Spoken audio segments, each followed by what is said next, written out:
Hello, this video will cover solving radical equations and inequalities. Example 1, the square root of x plus 4 is equal to 3. The first thing we need to do when we're solving any type of equation, we just need to work backwards. We need to use our inverse operations to solve for the unknown.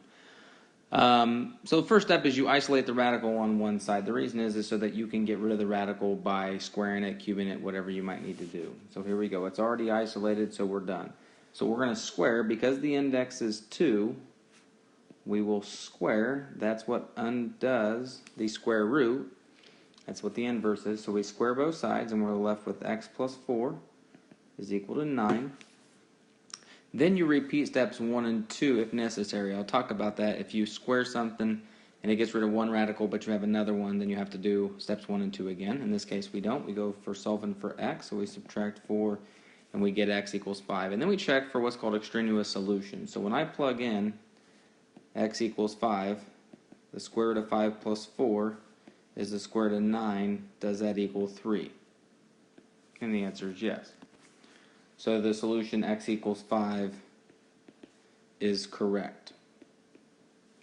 Now, an extraneous solution are solutions that do not satisfy the original equation. Let me give you a quick example. Let's say I give you this equation x equals 2.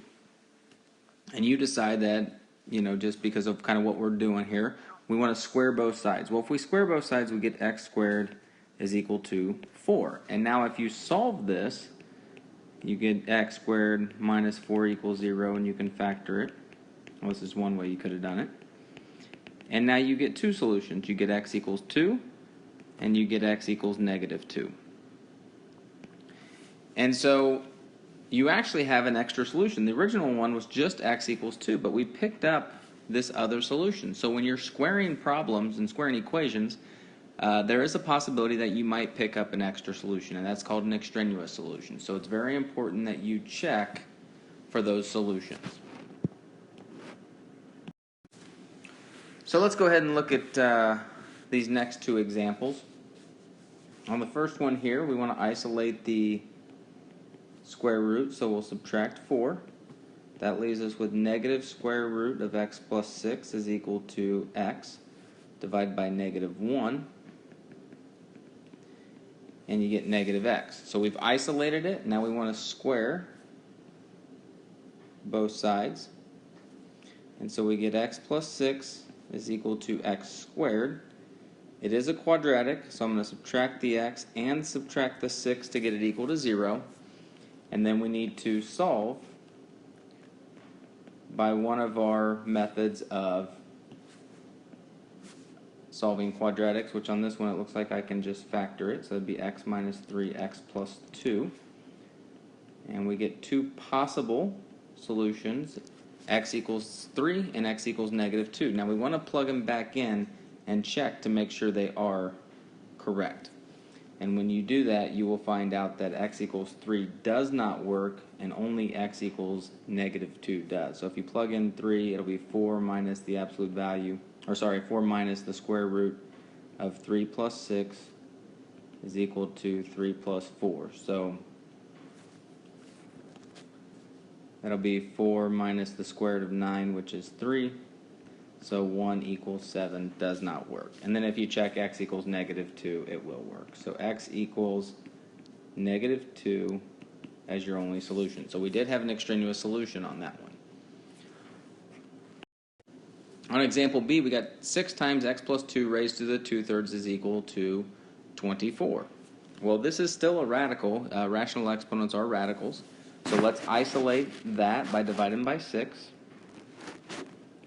So we get x plus 2 is equal to 4. X plus 2, raised to the 2/3 is equal to 4. Now, how do you get rid of the 2/3? How do you undo that? Well, if you have an exponent and you want to undo, you can raise it to the reciprocal. So if you raise it to the 3/2, what's 2/3 times 3/2? It's a power to a power. So it just cancels and you're left with x plus 2 is equal to 4 raised to the 3/2. So you'll have to evaluate that. And 4 to the 3/2, remember, it's the square root of, the 2 represents the root, it's the square root of 4, and then cubed. So that'd be x plus 2 is equal to the square root of 4 is 2, 2 cubed is 8, and then you subtract the 2, and you get x equals 6. Once again, we want to plug this in to make sure it does work. So it's 6 times 6 plus 2 raised to the 2/3 is equal to 24. So that's 8 raised to the 2/3. Now the 2/3 is the cube root. So this is the cube root of 8 squared. So the cube root of 8 is 2. 2 squared is 4. And so we get 24 equals 24. So x equals 6 is the solution. We didn't have any extraneous solutions on that one. On the first example here, 4 minus the square root of x plus 6 is equal to x plus 4. I'm going to show you on the graphing calculator how you can solve this, or at least check it graphically, and at least be able to find an approximation. So the first thing that you want to do is you want to set it equal to 0. Remember when you solved quadratics, you set them equal to 0. I just did that a second ago, and you solved for that x value where it crossed the x-axis. Well, that's what we want to do with any type of equation. So we set it equal to 0, so I subtracted the x and I subtracted the 4, so the 4's canceled and it became negative x. And so I plugged that into the calculator. I graphed it, that's what it looks like on the second one. And then I went to calculate. So when you go to calculate, it's above the trace button. So press second trace and you'll find number 2 says 0. That's what you want to find. Once you hit that, it's going to ask you left bound. So pick a value to the left, which I picked about right here, of the 0. Then it says right bound. So pick a value to the right of the 0. And then it's going to ask you to guess. So get close to the 0 itself. And then when you press enter one more time, it'll give you the 0 is at x equals negative 2 when y is 0, but we already know that. We set it up because y is equal to 0. So that's a way that you can actually check your answers graphically, not just with square roots, but with any types of functions. Alright, here's one more that has the repeat steps 1 and 2 if necessary, because there's 2 radicals here. So the first thing is we want to isolate the first one. So we'll add the other one to the other side. So that'd be 2x minus 12 plus 1. They are square roots, so let's square both sides. Now when we square the left side, the radical goes away. When we square the right side, it doesn't go away completely because you have a binomial times a binomial. So you're going to have to distribute that out. So take your first terms here, square root times the same square root gives you 2x minus 12. So it goes away right there. But then your middle term, you're going to have 1 square root of 2x minus 12. 2x minus 12, yeah. And then 1 times the square root of 2x minus 12. So how many do you have total? 2. So that's plus 2 times the square root of 2x minus 12. And then 1 times 1 is 1. So now you need to go through that step 1 and 2 again and isolate the second radical. So I've isolated the second radical all the way down to, there's a 2 in front. I would normally divide by 2, but it doesn't divide evenly, so I'm just going to leave it there. It doesn't matter because it is a product. So we're going to square both sides. We have a binomial squared on the left, so that's going to be x squared minus 24x plus 144.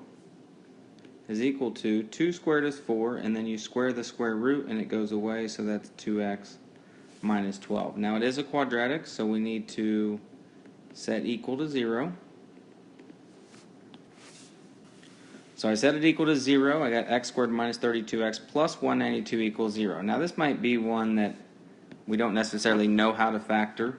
It is factorable, but even if you don't know how to factor it, you can do the quadratic formula, complete it in the square, you can solve another way. But it does factor into x minus 8 and x minus 24. And then you get 2 solutions, 2 possible solutions. X equals 8 and x equals 24. And you have to plug those back in to check to see if they work. So for example, you got 8 plus 1 minus 2 times 8 minus 12 should equal 1. So the square root of 9 is 3. 16 minus 12 is 4. So the square root of 4 is 2. So 1 is equal to 1. So x equals 8 works. What about 24? Well, that's the square root of 24 plus 1 minus the square root of 2 times 24 minus 12 should equal 1. So that's the square root of 25. Square root of 25 is 5. You got 48 minus 12 is 36. Square root of 36 is 6. So it looks like we get negative 1 is equal to 1, which is not a true statement. So your only solution to this is x equals 8. Now the last ones we're going to solve are going to be radical inequalities. So we have the square root of 6x minus 5, but it's less than 4. If we're not solving for exact values, any value that would be less than 4. So we solve it the same way. We square both sides, we isolate it, and then get rid of the radical. So we're going to square both sides. So that'd leave us with 6x minus 5 is less than 16. And then you can solve. So you add the 5. You get 21 divided by 6. Be 21/6. That would reduce to 7/2. Now, if that was it, that would be nice, but you also have to think about the domain. What's your domain for a square root? Well, there's a restriction. You can only take the square root of 0 or larger. So whatever's underneath the radical, in this case 6x minus 5, the domain must be greater than or equal to 0. All right, and that's true for all even indices. So now we solve this, and we get x is greater than or equal to 5/6. So what's our solution? Well, two things have to occur. We want all values that are less than 7, but we want to make sure that all those values are also greater than or equal to 5/6. So if you get a number line and you think about this, you have 7/2 and you have 5/6. So here's 5/6, here's 7/2. You want values that are less than 7/2. Those are the ones that solve it, but your domain only includes values that are greater than or equal to 5/6. So what are your solutions for x? Anything in between those two, including the 5/6, but not the 7/2. So your solution is all values greater than or equal to 5/6 and less than 7/2. And write that in interval notation. Okay. On the next one, it is a cubic. That's okay. We're still going to isolate it, so we'll divide it by 4. So it's the cube root of 3 minus x greater than or equal to. Now if you divide by negative, you do have to switch the inequality, but that's not what happens here. Now we cube both sides, and we get 3 minus x is greater than or equal to negative 8. Subtract the 3. Divide by negative 1. We do need to switch the sign because we did divide by negative 1. So x is less than or equal to 11. Now on this one, what is the domain? Well, the domain is all real numbers. You can plug in whatever you want. You can take the cube root of any number, positive, negative, 0. So we don't have any other restrictions on this one. So if you do think of it as a number line, you have all these values that are less than or equal to 11, and then your domain covers the entire number line. So where do they intersect? What do they share in common? All of these values. So your solutions to this are all values that are less than or equal to 11. All right, so pay attention to what that index is as to whether you need to check the domain or not. Okay, and in class I might show you another way that you could possibly look at this as well.